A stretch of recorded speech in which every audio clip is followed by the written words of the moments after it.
hermanos, muy buenos días. Vamos a empezar nuestro estudio bíblico del día de hoy. Y vamos a iniciar orando y dando gracias al Señor. Señor, te damos gracias por un domingo más, Señor, y por nuestra iglesia que ha sido tan bendecida, Señor, por ti. Agradecemos, Señor, toda la obra que tú estás haciendo en Cali a través de nuestra iglesia, la que amamos, Señor, y la que te pedimos, Señor, protejas y ayudes, Señor, a seguir edificándose, Señor. Gracias por este tiempo. Oramos todo en el nombre de Cristo Jesús. Amén. Bueno, buenos días. Por la gracia de Dios, en nuestra iglesia rápidamente alcanzamos a tener lo que se llama una pluralidad de ancianos. Una pluralidad de ancianos que son los que gobiernan y pastorean la Grey del Señor aquí en IBCC. Y para aquellos que de pronto no entiendan este concepto, la Biblia claramente establece una estructura de pluralidad como el órgano de gobierno en cada iglesia. Esto de ser plural, de ser muchos o varios, esto era familiar desde el Antiguo Testamento. Lo podemos ver claramente cuando el Señor permite que Moisés elija unos ancianos para ayudarlo a juzgar al pueblo. Y posterior a esto vemos como el Sanedrín, que era un grupo de ancianos, también gobernaban a la nación de Israel. Y en el Nuevo Testamento, esta estructura de gobierno se ve claramente con la elección de los apóstoles. Y después de los apóstoles, estos nombraron ancianos gobernantes de las iglesias. Claramente podemos ver cuando las instrucciones que Pablo da a Tito, él le dice a Tito: por esta causa te dejé en Creta, para que corrigieses lo que estaba deficiente y establecieras ancianos en plural en cada ciudad, así como yo te mandé. Quiere decir que eran iglesias que de pronto tenían un solo, entonces no era una iglesia, era una iglesia emergente, pero no estaba establecida todavía como iglesia. Y para que corrigiera eso, Pablo le ordena a Tito que establezca más nuevos ancianos. Esta palabra en plural siempre usted la va a encontrar en el Nuevo Testamento, porque son varios, realmente. Eso lo puede ver usted en primera Timoteo 5:17, en Santiago 5:14, cuando dice llame a los ancianos, en primera Pedro 5:1. Podemos ver que siempre que la Biblia habla de los dirigentes, habla en plural, ancianos. Y pues, como les digo, pues ya nuestra iglesia tiene dos. Eso es solo una gracia del Señor, de que rápidamente en IBCC apenas vamos a cumplir 5 años el próximo año, ya pudiéramos contar con 2 ancianos. Y puede que esto no lo asombre a muchos de ustedes, no los asombre, pues porque venimos de otras iglesias donde claramente no se ha estudiado este tipo de ordenanza, ¿cierto? La Escritura exige que han de ser estos pastores en plural, y que aquellos que han de ser ancianos, obispos o pastores, que es un título que es intercambiable en las Escrituras, solamente que se usa en referencia a un énfasis de lo que ellos hacen. Claramente esto no se entendía de esa manera estando en otros, o no se entiende de esta manera en otros contextos. Los pastores, dice la Escritura, son un regalo que el Señor ha dado a su iglesia para prepararnos para el ministerio, preparar a la Grey y ayudarnos a crecer conforme a la estatura de Cristo. Eso es lo que dice Efesios 4:11. Él mismo concedió, regaló, dio a unos ser pastores, profetas, a otros anunciar el evangelio, a otros apóstoles, a otros profetas, a otros anunciar el evangelio y a otros ser pastores y maestros a fin de capacitar a los santos para la obra del ministerio, para la edificación del cuerpo de Cristo. Como pastores, ellos tienen un llamado muy alto dentro de la iglesia y por lo tanto sus requisitos también son muy altos. Eso lo puede ver usted en 1 Timoteo 3:1. Dentro de estos requisitos usted va a encontrar que ellos deben tener características como irreprensibles, maridos de una sola mujer, sobrios, prudente, decoroso, hospedador, apto para enseñar, no dado al vino, paciente, humilde, compasivo, con dominio propio. Además, un pastor debe ser probado, es decir, que este debe estar puesto a prueba y evaluado bajo la supervisión de otros pastores que tienen más experiencia. En 1 Timoteo 3, Pablo dice, si alguno aspira al cargo de obispo, de pastor, que es lo mismo, entonces podemos ver que todo pastor comienza con un buen deseo, un buen deseo. Esto quiere decir que el pastor, uno que quiere ser pastor, tiene un anhelo en su corazón para lograrlo. Y a pesar de un buen deseo, esto requiere años para lograr que otros pastores calificados y probados impongan las manos, o sea, como muestra de una confianza en la ordenación, sobre otro hermano que quiera glorificar al Señor. Aprendiendo esto, sabiendo esto, que toma años, que no es algo fácil, que deben ser probados, es una gracia realmente ver cómo en nuestra iglesia podemos contar con 2 pastores. 2 es ya una pluralidad, ¿cierto? Damos gracias al Señor que rápidamente lo hemos logrado y pues realmente también es otra gracia ver que hay muchos hombres que están preparándose, que están siendo probados, que están y que desean también ser pastores y seguramente con el tiempo vamos a ver imponer las manos sobre nuevos hermanos aquí al frente. Ese es uno de los oficios, ser pastor, ¿cierto? Pero cuando Santiago y Michael pensaron en sembrar una iglesia en Cali, una iglesia bíblica,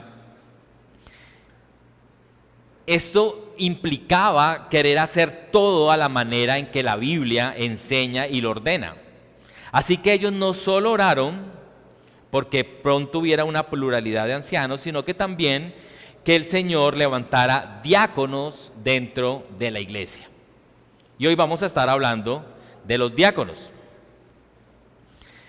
El Señor dice de los diáconos que son también un regalo para la iglesia, como los pastores son también un regalo de la iglesia. Y si el Señor da esos regalos y da pastores y queremos más pastores, también da diáconos, pues qué bueno poder orar al Señor porque pudiéramos tener más diáconos y eso rápidamente también ellos quisieron lograr eso.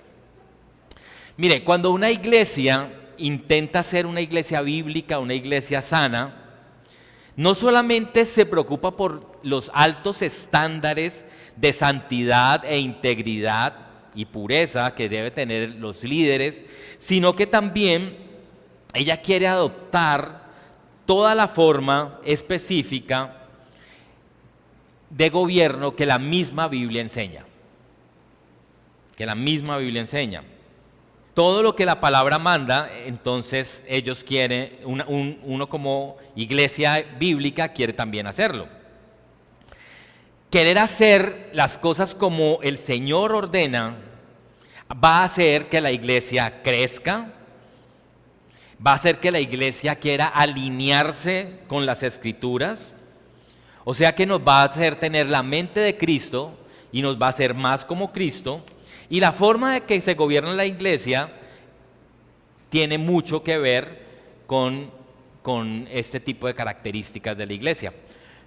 Al querer adaptarse a hacer todo lo que la Biblia ordena para el esquema de gobierno, realmente estamos diciendo que la Escritura es verdad, que la Escritura es útil para todo y que cada parte que ella enseña nosotros debemos aprenderla.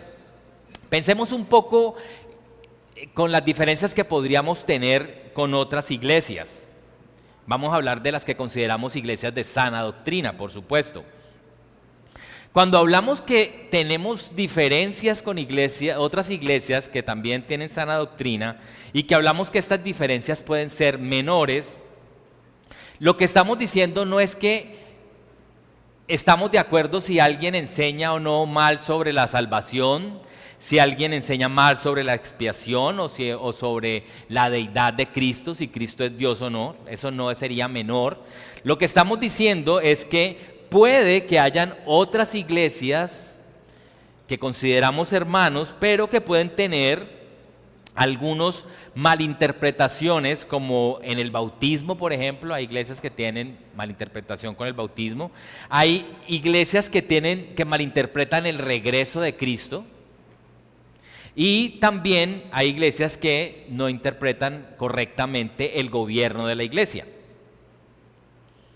Pero aún así siguen siendo hermanos, porque realmente estas personas han puesto su fe en la obra de Cristo en la cruz. ¿Ya? Ellos han puesto su fe en la obra expiatoria de Cristo en la cruz. Pero que tengamos esas diferencias no implica que nosotros, como creyentes de iglesia bíblica, no debamos estudiar y profundizar y finalmente adoptar todo lo que la Escritura enseña conforme a todos los temas que ella trata.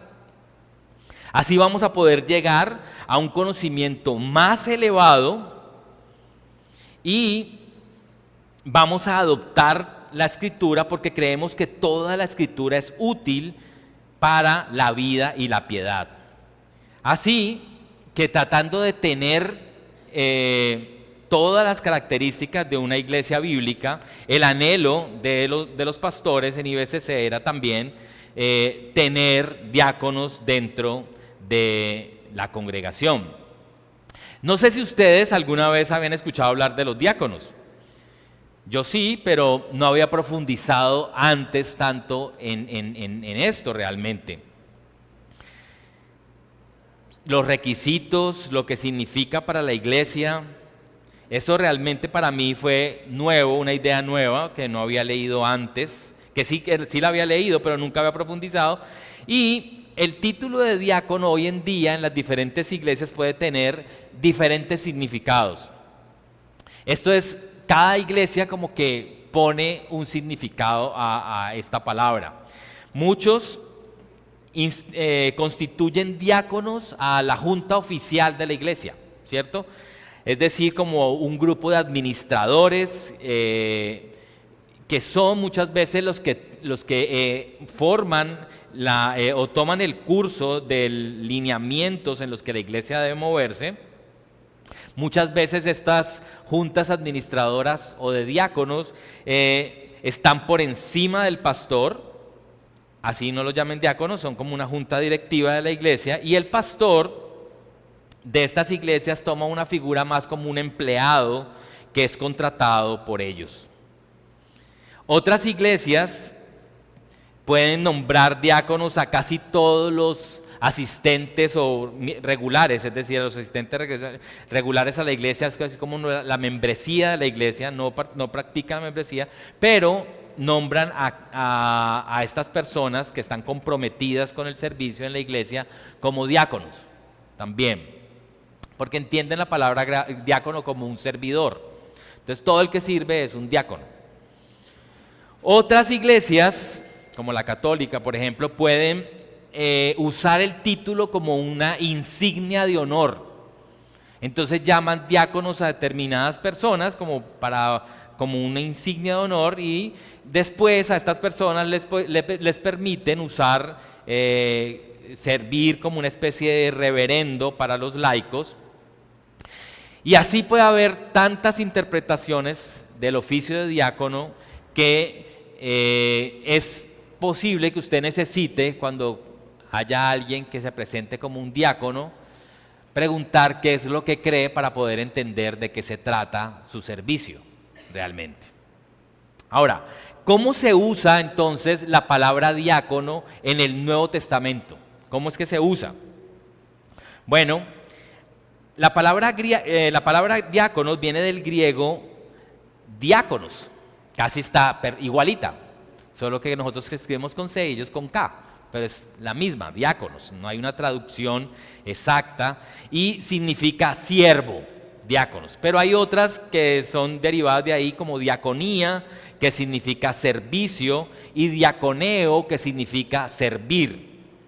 Entonces si usted leyera en griego, usted va a encontrar diáconos, diaconeo, diaconía muchas veces dentro del el Nuevo Testamento, más o menos más de 100 veces puede estar esa palabra. Y originalmente esta palabra podría significar servir a las mesas, servir comida o repartir algunos recursos. Eso podía ser como el significado inicial, pero se fue ampliando y llegó a significar cualquier tipo de servicio. Cualquier tipo de servicio. Es como para nosotros la palabra servir, lo mismo, ¿cierto? Servir, usted puede pensar en un servicio más físico, como servir a las mesas, limpiar, ayudar, todo ese tipo de cosas. Pero hoy servir se usa desde los deportes, ¿cierto? El servicio en voleibol, hasta el servicio militar. Se usa esa palabra, o sea, tiene un significado bastante amplio. Las palabras griegas, diáconos, diaconeo, diaconía, tienen una amplia variedad de significados, pero por lo general en la escritura, cuando se trata de estas palabras, lo que se está hablando, enfatizando, es el tipo de servicio que supla las necesidades de otra persona. Que supla las necesidades de otra persona. Usted la puede encontrar, por ejemplo, en 1 Corintios 12:5 como ministrar, en 2 Corintios 12:19 como ministración y en Hechos 11:29 como ayuda. En estos versículos, cuando se usan, la palabra realmente está indicando el servicio dentro del ministerio. Así que hay un servicio general, ¿cierto? Y eso lo podemos ver, por ejemplo, en las bodas de Caná, en Juan 2:5, cuando la madre del Señor les dice, en Juan 2:5 dice, su madre dijo a los que servían, hagan todo lo que Él les diga.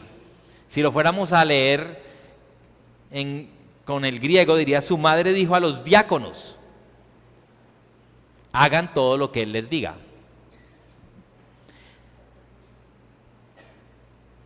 En Lucas 4:39, cuando se habla de la sanación de la suegra de Pedro, dice que el Señor, inclinándose sobre ella, en Lucas 4:39, Jesús reprendió la fiebre y la fiebre la dejó. Al instante ella se levantó y les servía.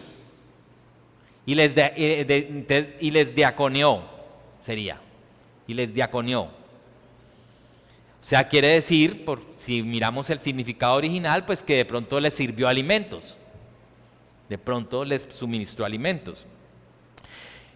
El Señor Jesús también usó esta palabra en un servicio, como un servicio no tan específico, más amplio. En Juan 12:26 dice, si alguien me sirve, me diaconea, que me siga y donde yo estoy, allí también estará mi diácono. Si alguien me diaconea, el Padre lo honrará. ¿Cierto? Un servicio no específico porque pues realmente el servicio que está hablando el Señor aquí es un servicio más amplio, mucho más amplio, tanto físico como espiritual, que vamos a ver más adelante. Pero no solo en la Biblia los creyentes son diáconos. En la Biblia no se usa la palabra diácono para solamente creyentes. Por ejemplo, en Romanos 13:4, donde se habla acerca de la justicia, de los que administran justicia, él dice, pues la justicia dice, pues para ti es un ministro, un diácono, esa sería la palabra, es un diácono de Dios para bien. Si haces lo malo, teme, porque no en vano lleva la espada, pues es ministro, otra vez diácono de Dios, un vengador que castiga al que practica lo malo. Diácono. Entonces vemos cómo en la Biblia esta palabra se utiliza en un sentido de servicio general, pero esta palabra la usa la Escritura para hablar de una manera espiritual, de un servicio espiritual. Aquí vamos a ver en Lucas 22, 27 cómo el Señor usa esta palabra de manera general y también la usa de manera espiritual. En Lucas 22, 27 dice, porque ¿cuál es mayor, el que se sienta a la mesa o el que sirve o el que diaconea? ¿No es el que se sienta a la mesa? Sin embargo, entre ustedes yo soy como el que sirve, como el que diaconea, está diciendo el Señor. Está hablando de las dos cosas, ¿cierto? Comparando el servicio general con un servicio espiritual como el que el Señor da. En Romanos 15:25 Pablo dice, mas ahora yo voy a Jerusalén para diaconar a los santos, servir a los santos. Aquí está hablando de un servicio espiritual que va a presentar Pablo a los santos, o sea, a los creyentes en Jerusalén. Otros pasajes como 1 Corintios 12:5, 2 Corintios 4:1, nos muestran también el uso de esta palabra diaconeo de manera espiritual, es decir, que se refiere de alguna manera a un servicio que prestan unos a otros de tal manera que sirven al alma y a la edificación de otros hermanos. Un servicio espiritual. Pero nosotros entendemos realmente que todo lo que hacemos, todo servicio que prestamos es espiritual en realidad. Todo servicio que prestamos. Mateo 10:42 dice que ni un vaso de agua que usted dé va a dejar el Señor de recompensarlo. Eso quiere decir que Dios todo lo ve. Para Dios todo lo que hacemos es espiritual. Y esto es importante realmente porque ¿cómo cumplimos el mandato de 1 Corintios 10:31? De que sea que comas o bebas o cualquier cosa que hagas, todo glorifique al Señor. Si entendemos que todo lo que hacemos es espiritual, es más fácil glorificar al Señor. Entonces, en resumen, cuando vemos la palabra diácono, nos habla del servicio que prestan a unos a otros y podría ser de una manera general o de una manera espiritual. Pero todos los creyentes estamos llamados a servir. Todos los creyentes debemos servirnos los unos a los otros porque esa es una marca del cristiano. Esa es una marca. Por eso es tan triste ver hermanos que no quieren servir, que se niegan a servir. Es triste, realmente es algo que en nuestra mente no cuadra, porque el servicio es una marca del creyente. Todos los creyentes sirven, pero no todos los creyentes son diáconos dentro de la iglesia. Entonces miremos un poco qué dice la Escritura con respecto a la función, al nombramiento, a lo que hace diferente a los diáconos en el Nuevo Testamento. ¿Qué es lo que hace diferente? Bueno, antes de contestar esta pregunta, es importante que hagamos una diferenciación entre lo que es un oficio y los dones. Hay que hacer esa diferenciación, el oficio y los dones. El Nuevo Testamento presenta dos oficios. Dos oficios dentro del liderazgo. Uno, los que son pastores, ancianos u obispos, y otros, los diáconos. Pablo menciona los requisitos para los ancianos obispos en 1 Timoteo 3, del 1 al 7, y en Tito 1, del 5 al 9. El otro oficio es el de diácono, y se empieza a esbozar, a describir en Hechos 6, del 1 al 6, y Pablo detalla claramente los requisitos de los diáconos en 1 Timoteo 3, del 8 al 13.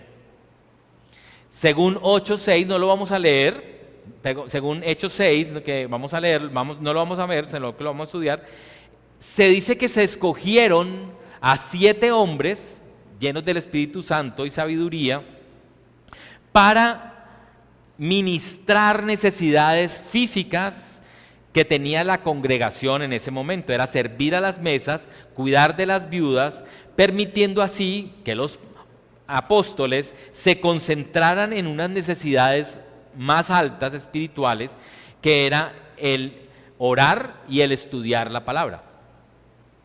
Por eso se eligieron.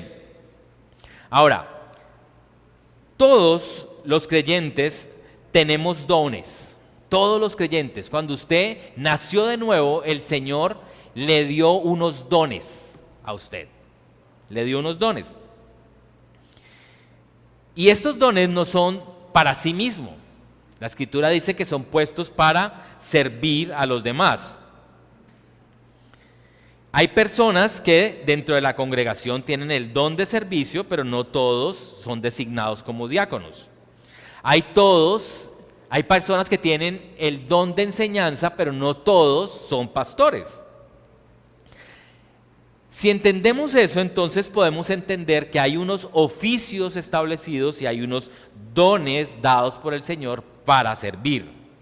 Los que ejercen determinado oficio sí deben tener ciertos dones específicos, como lo manda la Escritura. Por ejemplo, el pastor dice que debe ser apto para enseñar. Y los diáconos pues deben tener un don de servicio. En Romanos 12, por ejemplo, se describen los dones y no los oficios.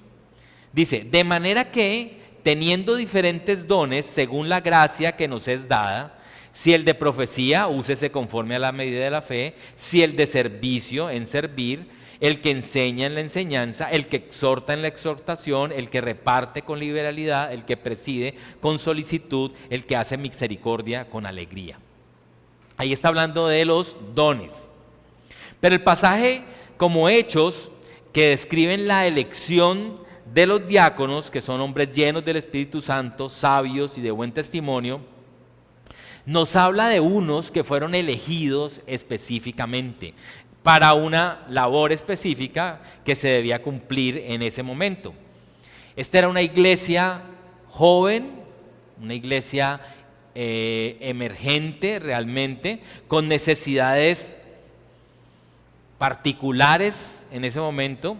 No era una iglesia pequeña, era una iglesia demasiado grande. Algunos cálculos conservadores habla de que más o menos se podía pensar que era una iglesia de 20,000 personas, 20,000 miembros. Y al ser mucha gente, los pastores no podían, o los apóstoles no podían descuidar su tarea principal, que era persistir en la oración y en el ministerio de la palabra. Hechos 6:4. Esta función de persistir en la oración y el ministerio de la palabra sigue siendo una labor importante y central en la vida de cada pastor, del ministerio de cada pastor. Pero los pastores también tienen otras funciones importantes. ¿Y por qué sabemos eso? Pues porque se usan diferentes adjetivos para describir a los pastores. Cuando hablamos de un pastor, pues realmente lo que se está resaltando es que protege y alimenta al rebaño, ¿cierto? Un pastor, cuando decimos, pastor, estamos diciendo es protege y alimenta al rebaño. Cuando hablamos de un obispo, estamos hablando de la función de supervisar, de mirar que todo está funcionando, ¿cierto? Eso es lo que enseña Efesios 4:12. Dice, el pastor es el que prepara a los santos para el desarrollo del ministerio. Él está allí vigilando que las personas estén haciendo también el ministerio. Y cuando hablamos de anciano, realmente este título enfatiza sabiduría, la sabiduría con los que ellos llevan a cabo todo el ministerio para enseñar y servir y supervisar a toda la palabra. Entonces, el pastor no solamente ora y se dedica al estudio, no solamente hace eso, sino sería uno que pues veríamos poco, realmente podía encerrarse en su oficina todo el tiempo y venir a pararse solamente el domingo aquí y ya no veríamos nada más, podía estar allá solamente estudiando y orando. Pero ese no es el punto del pastor. A los inicios, en Hechos 6, en los inicios de la iglesia, se describe que la solución para esos problemas de tiempo para que los pastores pudieran orar y dedicarse a la palabra fue elegir a 7 hombres que ayudaran con esas necesidades de servir a las mesas y repartir ayudas a las viudas, ¿cierto?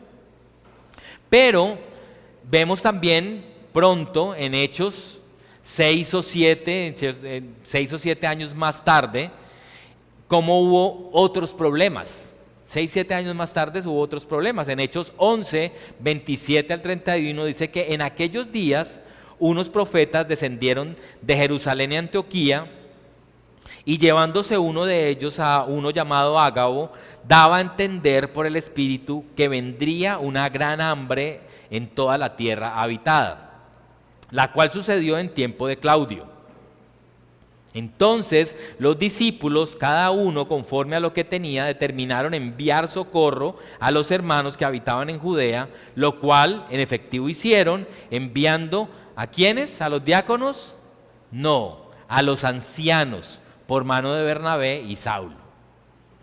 Otra vez hubo necesidad de repartir ayudas, de servir a otros, pero no se usaron los diáconos, se usaron los ancianos para servir. En este caso, Bernabé y Saulo. Entonces, lo que vemos en la Biblia es que realmente no hay un pasaje que describa claramente la función exacta que deben realizar los diáconos en el Nuevo Testamento. No hay un pasaje. Muchas iglesias piensan, no, pues si hay que repartir, solo los diáconos.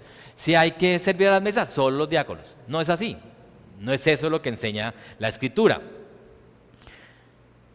Cuando hay necesidades dentro de la iglesia, realmente todos en la iglesia estamos llamados a hacerlo y todos estamos en la obligación de poner los dones al servicio de los demás. Primera de Pedro 4:10 dice, según cada uno recibió un don especial, úselo sirviéndose los unos a los otros como buenos administradores de la multiforme gracia de Dios. Cada uno.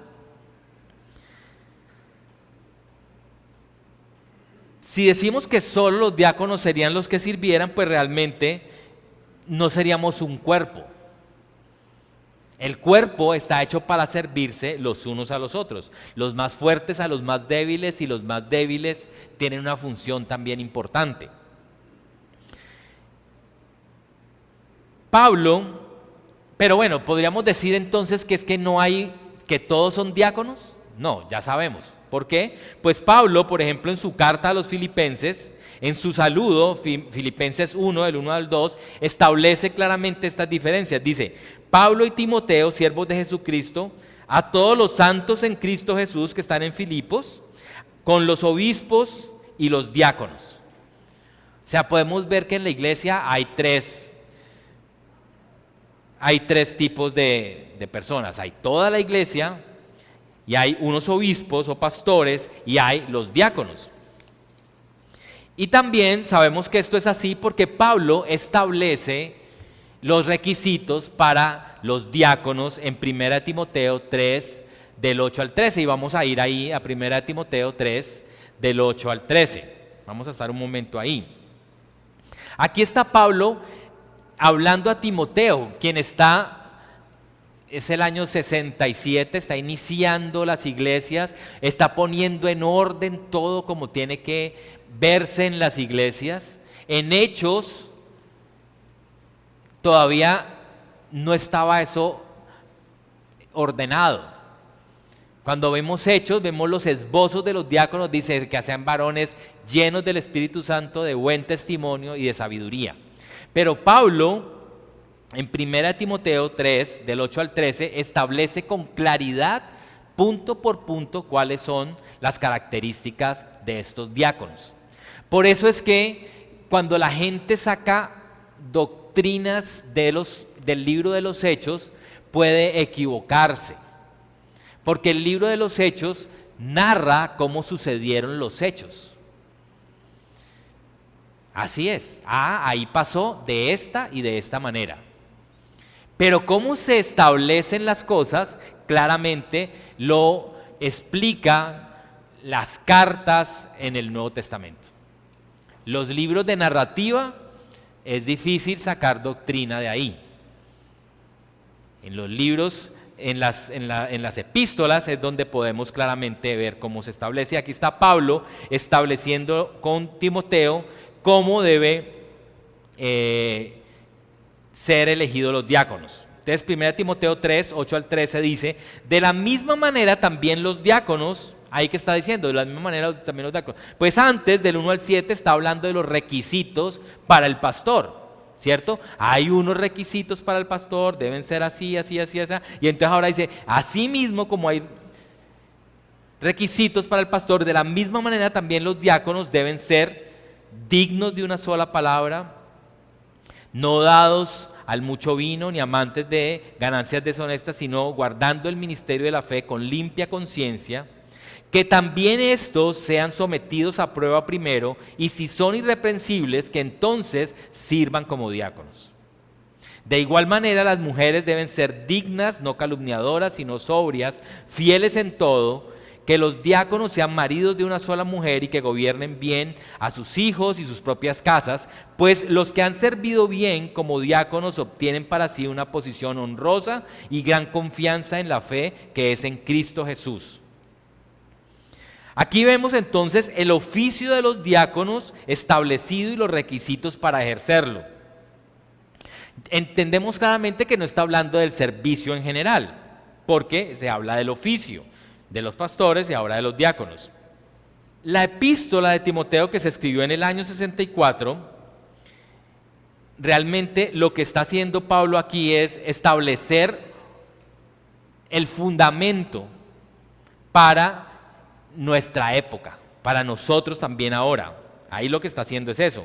Inicialmente vimos lo que enseña Hechos 6, ¿cierto? En donde ellos decían que aquellos podían dedicarse a esos 7 hombres que se eligieron en Hechos 6, podían dedicarse a unas funciones específicas, que era servir a las mesas y repartir ayudas, pero vemos como en el texto y en la Biblia no encontramos que este servicio es lo único que deben hacer los diáconos. La tarea de los diáconos realmente no es específica en ellos, y lo que se ve ahí en la escritura es que puede haber cierta flexibilidad. ¿Por qué? Porque cada iglesia es única, cada iglesia tiene necesidades diferentes. ¿Eso de qué depende? Depende del contexto histórico, de las necesidades culturales que tiene cada iglesia en cada momento. Pero algo que sí es claro es que los diáconos deben ser personas a las cuales el pastor puede acudir rápidamente y con confianza, sabiendo que en ellos puede delegar tareas que les permitan tener el tiempo para dedicarse a una labor más importante, en este caso, la oración y la enseñanza de la palabra. Eso está claro. Los requisitos para un pastor son estándares espirituales altos, y también los requisitos para los diáconos, vamos a ver, son estándares altos.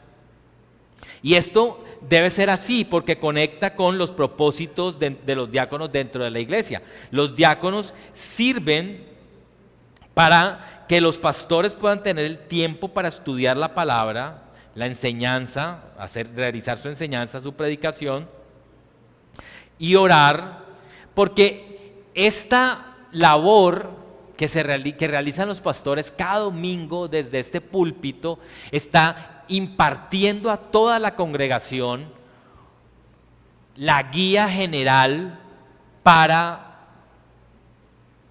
crecer en la iglesia, la guía general para la iglesia ser edificada y poder llegar a una estatura mayor, parecerse más y más a Cristo. Es desde aquí que el pastor está impartiendo la instrucción general a toda la congregación. Seguro, si usted pide una cita con el pastor, puede el pastor darle unas indicaciones particulares a cada caso, pero en realidad no se trata de que unos poquitos crezcan, sino que la congregación en general crezca. Y eso es por lo cual ellos preparan cada 8 días una enseñanza, un sermón que pueda edificar de manera específica a la iglesia. Así los diáconos sirven también al resto de la congregación, permitiendo que ellos puedan tener este tiempo para enseñar, preparar lo que tienen que enseñar el domingo. Entonces, el énfasis en la elección de los diáconos no está tanto en la tarea que ellos deben hacer, sino en las características de estas personas para poder realizar estas tareas. Es el carácter de cada uno de estos miembros lo que el Señor quiere enfatizar. Y en este pasaje, Pablo habla de 2 categorías, podemos encontrar 2 categorías. Una, el carácter personal, y otra, el carácter espiritual. Pablo, en el carácter personal, enumera aquí 4 requisitos personales. Uno, dice, los diáconos deben ser hombres de dignidad. Hombres de dignidad. Dice, de la misma manera también los diáconos deben ser dignos, Esto significa que deben ser personas dignas de respeto, serios y que no toman a la ligera los asuntos importantes de la iglesia. No toma a la ligera los asuntos importantes de la iglesia. Es alguien confiable. También un diácono debe ser, dice, de una sola palabra. De una sola palabra. No debe ser, en realidad la traducción allí sería no de doble lengua. O sea, son personas que son coherentes, justos en lo que dicen, pero más claramente es que no son personas que dicen una cosa a una y otra a una persona y otra cosa a otra persona. No son chismosos buscando con su malicia sembrar discordia para alcanzar sus propios intereses. Otra característica es, dice, no son adictos al vino. O sea, lo que quiere decir es que no son abusivos en este aspecto, se destacan por su sobriedad. Son sobrios, personas sobrias, dominados por sus creencias. Y finalmente, Pablo dijo que los diáconos no deben ser codiciosos de ganancias deshonestas. Esto es importante porque pues, dentro de los diáconos podría haber que tuvieran que repartir finanzas o manejar finanzas. Y esta característica, como dice Primera de Timoteo 6, 9, dice, pero los que quieren enriquecerse caen en tentación y lazo y en muchos deseos necios y dañosos que hunden a los hombres en la ruina y la perdición. Mire, nombrar a alguien dentro del liderazgo es una responsabilidad bastante alta y difícil. Puede ser fácil que llegue a alguien y pensar, no, pues esta persona, de una, nombrémoslo. Pero ¿cuántos vivimos en iglesias donde muchas de estas personas fallaron y cayeron, trayendo desprestigio al nombre de Jesús y al Evangelio? Por eso no es de hacerlo rápidamente, y vamos a mirar eso, pero es una tarea de tener que evaluar a las personas, conocerlas profundamente, para que así podamos ver que este carácter personal está en ellos. Y no solamente estas características, sino las que siguen, que son las del carácter espiritual, en donde Pablo también enumera otros 4 requisitos. Dice que un diácono debe guardar el misterio de la fe con limpia conciencia.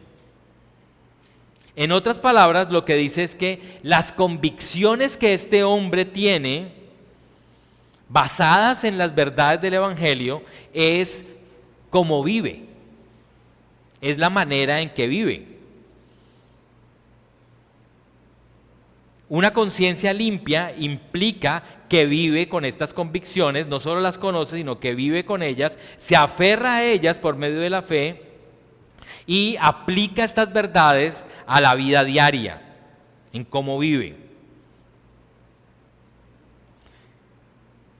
¿Cómo se ve esto en realidad? Pues es una persona que incluso podría morir por sus convicciones. Es una persona que usted ve que podría morir por sus convicciones. Defiende la verdad que cree con su vida. Ahora, un segundo requisito espiritual. Estos hombres deben ser probados primero, entonces, si son irreprensibles, que sirvan como diáconos. En realidad, estos hombres ya probados y cuya fidelidad ha sido demostrada, pues son los que se han nombrado como diáconos, pero antes de ser nombrado diácono oficialmente, este hombre ha tenido que demostrar la fidelidad en el servicio al Señor. En nuestra iglesia no se espera a que las personas sean nombradas para ejercer el oficio. No es lo que se espera. Lo que se espera es aquellos que ya tienen esas características, que están haciendo lo que corresponde a un diácono o a un pastor, pues un día van a ser reconocidos. Pero las personas pueden ver claramente en ellos estas características. Un pastor, cuando ha sido reconocido, seguramente ha venido haciendo muchas de las funciones de pastor antes de que otros vengan e impongan las manos sobre ellos. Igualmente un diácono. Porque ¿cómo se espera que una persona sea aprobada si no se ve en el servicio? O sea, es en el día a día, es en la vida de la iglesia que estas personas son probadas y podemos ver su carácter tanto moral como espiritual. Todos los creyentes debemos tener un corazón de siervo y esto se debe notar. Es normal que cuando usted llega por primera vez no sea tenido en cuenta para servir, eso es normal, pero alguien que quiere servir se le nota que quiere servir. Así sea el primer día. En la medida que usted sea conocido, seguramente, por su fidelidad en el servicio, es posible que sea tenido en cuenta para una mayor posición de responsabilidad. Y esto es lo que se refiere a la prueba. En la medida de su fidelidad en el servicio, usted va a estar encargado de algunas tareas que solo le dan a hermanos de alguna manera, de alguna capacidad, pero a medida que usted es probado y creciendo, va también aumentando en el servicio. Y hoy, aunque en IBCC solo hay solo vemos dos diáconos, seguramente ya hay muchos que sirven como diáconos y todos los pueden ver, y un día vamos a ver a estas personas ser nombradas como diáconos al igual que pastores. Ustedes también pueden ver otros pastores ahí. Ahora, tercer lugar, ya vimos, debe ser irreprensible, debe ser que guarda el ministerio, que es probado, y el diácono debe ser moralmente puro. Los diáconos deben ser esposos de una sola mujer.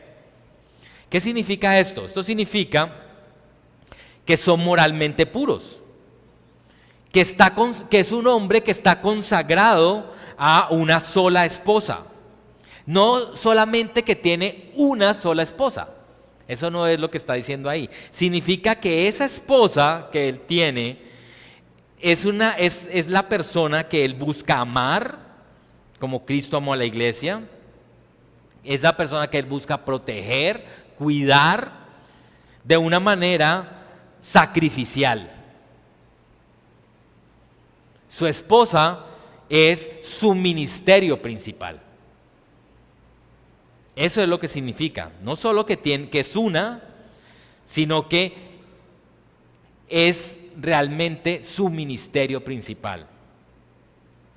La cuarta característica de la vida espiritual de un diácono es que dirige bien su familia. O sea, los diáconos, dice, deben ser buenos administradores de sus hijos y de sus propias casas. Y esto implica entonces que los diáconos tienen capacidad de gestión. Un líder no puede ser solo líder en la iglesia. Un líder tiene que ser líder en su casa, administrando sus hijos y su familia. Eso demuestra que cuida bien su casa. Si bien quienes ocupan los cargos de anciano y diácono deben cumplir requisitos personales y espirituales específicos, esto no implica que solamente es para los ancianos y los diáconos. Realmente esto lo que está diciendo es que todo miembro de la congregación debe vivir como un aspirante a ser un diácono reconocido. Debe vivir de esa manera. Ya sea que sea reconocido o no, o sirva simplemente en el cuerpo, los creyentes debemos estar en camino siempre de cumplir estos requisitos de 1 de Timoteo 3. Es lo que deberíamos buscar. Y esta es la razón por la que, al no especificar cuál es la labor de un diácono, lo que realmente el Señor está queriendo hacer es mostrar que lo más importante es el corazón. El corazón de cada uno de nosotros, el corazón con lo que servimos. En la iglesia todos servimos, y ver el servicio como un privilegio implica también entender que hay unos requisitos y que estos requisitos son para todos, y que alcanzando estos requisitos estamos creciendo a la estatura de un creyente maduro. Eso es lo que significa esta porción de 1 Timoteo 3. Esto es, ¿usted quiere ser un creyente maduro? Puede ser que no sea un pastor, es posible que pueda ser un diácono. Ahí están las características. Ahí están. Bueno, a diferencia del pastorado, que está limitado solo a los hombres, y si usted tiene dudas con respecto a este tema, pues puede visitar nuestra página web www.ibccali.org, en donde hay unos distintivos y usted puede encontrar allí el papel de las mujeres en la iglesia. Y ahí puede ampliar, además de muchos otros estudios que se han dado ya, que puede encontrar en el canal de YouTube. Entonces, a diferencia del pastorado, que es limitado solo a los hombres, dentro del diaconado sí hay mujeres. Sí hay mujeres, ahí puede usted encontrar que sí hay mujeres. En 1 Timoteo 3:11 dice, de igual manera las mujeres, no dice diaconisas, porque realmente el griego diáconos es para hombres y mujeres. Pero si hubiera dicho, de igual manera los diáconos deben ser, Pablo hubiera podido no expresar claramente la idea, entonces usa la palabra mujeres para referirse a las mujeres que están sirviendo como diaconisas. De la misma manera, ellas deben ser dignas. Es decir, las mujeres pueden ejercer el oficio reconocido de diaconisas, y pues no necesariamente tienen que ser las esposas de los diáconos, aunque se siente muy bien servir juntos con la esposa, es lindo. Y pues realmente lo que está diciendo ahí es que ser dignas es parte de los requisitos. En Romanos 16:1 leemos que les recomiendo a nuestra hermana Febe, diaconisa de la iglesia de Cencrea. Febe fue reconocida entonces por la iglesia en Cencrea, y cuando Pablo describe a las mujeres en 1 Timoteo 3, lo que está diciendo es que debe ser alguien digno, alguien sobrio, que puede, leámoslo ahí, 11. De la misma manera las mujeres deben ser dignas, bueno, ya vimos que los hombres deben ser dignos, ya hablamos de eso, no calumniadoras, sino sobrias, fieles en todo. Sobrias, yo quiero un poco ampliar de sobrias porque ya hablamos acerca de dignos con los hombres y no calumniadores, que era también lo mismo de doble lengua, ¿cierto? Y ahora hablando aquí de sobriedad, esta parte es importante. Alguien que es sobrio se le puede describir como una persona abstemia, que no es dada, no bebe alcohol, pero también como una persona serena, una persona moderada, en este caso una mujer serena, moderada, y también una persona que muestra autocontrol, una mujer que muestra autocontrol, que tiene un comportamiento o estilo de vida libre de excesos o exageraciones, no solamente en el consumo de licor, sino también en muchas áreas de su vida. Es autocontrolada. En el contexto pues del alcohol o las drogas, pues se refiere a que no está bajo esos efectos intoxicantes. Y en un sentido más amplio, cuando decimos moderada, discreta, realmente lo que está hablando es una persona sobria que se caracteriza por la moderación en todas las cosas, todas es toda, la comida, la bebida, el vestido, todas ese tipo de cosas, moderada, discreta, serena y tranquila, alguien que tiene un comportamiento o un porte tranquilo, apacible. Autocontrol, muestra moderación en sus acciones y pasiones, libre de excesos o extravagancias. Seria, describe también una persona de aspecto o conversación completamente serio. Estos serían entonces los requisitos para una mujer que quiere ser diaconisa. Pero como decimos, o sea, realmente es para todo creyente, toda mujer creyente que quiere crecer, estas deberían ser características que la adornen.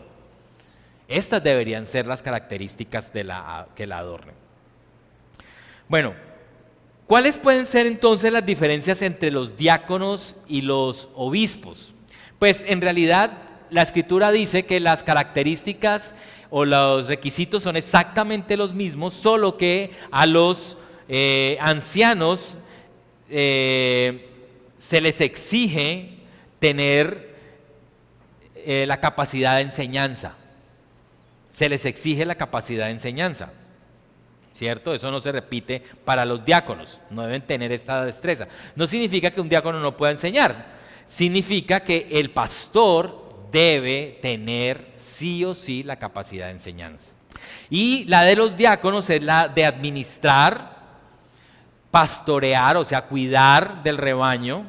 Y aunque su función principal no es la de enseñanza, no están menos capacitados, lo que realmente su función es relevan a quienes tienen mayor habilidad para la enseñanza, permitiéndoles tener el tiempo para orar y enseñar. Realmente el llamado de un diácono resume lo que el Señor dijo en Mateo 20. El que quiera hacerse grande entre ustedes será mi servidor, y el que quiera ser el primero entre ustedes será su esclavo. Así como el Hijo del Hombre no vino para ser servido, sino para servir. Realmente esto es lo que el Señor Jesús está buscando. ¿Qué busca el Señor Jesús con estos requisitos? Pues realmente lo que está buscando es el corazón de cada persona. ¿Recuerdan cuando fue elegido Saúl como rey en 1 Samuel 9? Realmente este era un hombre más apuesto que cualquier otro, más alto que cualquier otro, ¿cierto? Pero resultó ser un rey desastroso para Israel. En 1 Samuel 16:7, Dios le dice a Samuel: cuando elijas, no te fijes en su rostro ni en su estatura, porque el Señor no mira lo que mira el hombre, pues el hombre mira lo que está delante de sus ojos, pero el Señor mira el corazón. En 1 Timoteo 3, lo que está escribiendo Pablo a Timoteo es que las personas que él ponga en su liderazgo deben tener un corazón con pureza de vida, con virtud, con integridad, con honestidad, con rectitud, con santidad, que puedan ser intachables. Cuando Saúl fracasó, el Señor le dijo a Samuel que se había buscado un hombre conforme a su corazón. ¿Qué quiere decir que una persona es conforme a su corazón? Quiere decir que piensa como el Señor, que siente como el Señor, que responde como el Señor. ¿Cómo hacemos para pensar como el Señor? Teniendo la mente de Cristo. Y eso es lo que dice la Escritura. Tenemos la mente de Cristo, podemos pensar como el Señor, sentir como el Señor y responder como el Señor. Ahora, terminemos. Hay maravillosas promesas para aquellos que quieren ser diáconos. Hay dos promesas. Una, quienes han servido bien ganan para sí una buena posición, dice. Y la segunda, gran confianza en la fe que es en Cristo Jesús. O sea, quienes sirven bien como diáconos ganan buena reputación. O sea que cuando sirves como diácono al servicio de Jesucristo, realmente eres visto por otros, eres reconocido. Aunque la Escritura dice que nosotros no debemos servir para ser visto de los hombres, esa no debe ser la motivación de ninguno para servir. La verdad es que si serviste con humildad y sumisión, vas a ser exaltado. Eso dice la Escritura. Santiago 4:10 dice: humíllense en la presencia del Señor y Él os exaltará. ¿De quién puedes ser tú exaltado? ¿De Dios? ¿De los hombres? Realmente de ambos, ¿cierto? Cuando tú sirves de una manera humilde y de corazón, realmente lo que te conviertes es en un ejemplo espiritual. Te conviertes en una persona que es respetada para ser imitada y te ganas buena reputación delante de los hombres, colocándote en una posición de ejemplo, y eso agrada al Señor. Pero también de Dios. Un día todo aquel que ha servido como diácono bien podrá escuchar las palabras del Señor: bien hecho, buen y fiel diácono, buen y fiel siervo. Entra en el gozo de tu Señor.